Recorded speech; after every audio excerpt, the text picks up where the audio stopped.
Hello বন্ধুরা, তোমরা সবাই কেমন আছো? আশা করছি সবাই খুব ভালো আছো। আমিও খুব ভালো আছি। আজকে সকাল থেকে ভিডিওটা স্টার্ট করলাম। আজকে সারাদিন কি করি না করি তোমাদের কাছে সেটাই শেয়ার করব। আর এটা আমার ফার্স্ট বড় ব্লগ। সকাল থেকে ছাদে লোক ভর্তি। এখন তোমাদের কাছে তারা শেয়ার করি।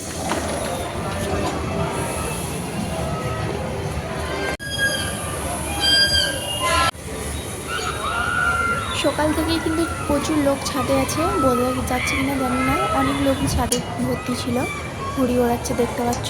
সকাল থেকে দেখলে ছাদে ঘুড়ি ওড়ানো স্টার্ট হয়ে গেছে। বেলার দিকে তোমাদেরকে শেয়ার করব কেমন আরও কত লোক হয় না হয় সেটাই তোমাদের কাছে দেখাবো। সকালে খেয়েছিলাম খামান আর অনেক রকমের ভাজিয়া ছিল, তোমাদের দাদাভাই নিচ থেকে নিয়ে এসেছিলো। ওইটাই খেয়ে তাড়াতাড়ি রান্না বসিয়ে দিয়েছিলাম, কেননা ছাদে যেতে হবে। রান্না করেছিলাম বেগুন ভাজা আর পেঁয়াজকালি আলু দিয়ে ভাজা করেছিলাম, আর পনিরের তরকারি করেছিলাম। তারপরে খাওয়া দাওয়ার পর একটু রেস্ট নিয়ে রেডি হয়ে গেছিলাম ছাদে যাওয়ার জন্য। আমার মাম্মামও উঠে পড়েছে ছাদে যাওয়ার জন্য, আর আমি তো রেডি হয়ে গেছি। এবার মাম্মামকে রেডি করে নিলাম।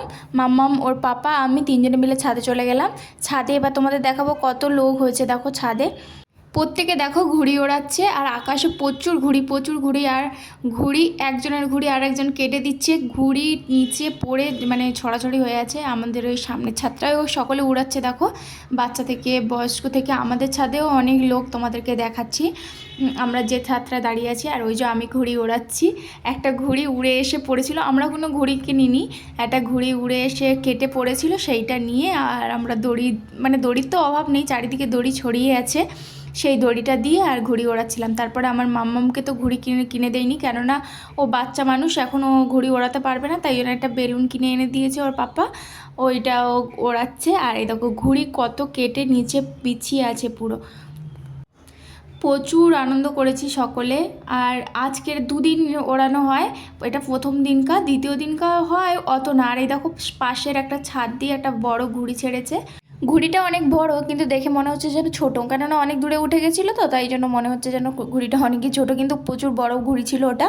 সন্ধে হয়ে গেছে, এবার বাড়ির দিকে আমরা যাব। আর দেখো চারিদিকে কীরকম বাজি ফাটাচ্ছে। সন্ধে হয়ে এসছে, এবার সব দিকে বাজি ফাটানো হচ্ছে। এবার আমরা বাড়ি চলে এলাম। এসে এবার আমরা পিঠে বানাবো। কি পিঠে বানাবো সেটাই তোমাদের কালকের ভিডিও শেয়ার করব। এটা আমার নতুন ইউটিউব চ্যানেল, যদি ভালো লাগে ভিডিও লাইক, কমেন্ট আর সাবস্ক্রাইব করে দিও। আজকের মতো টাটা।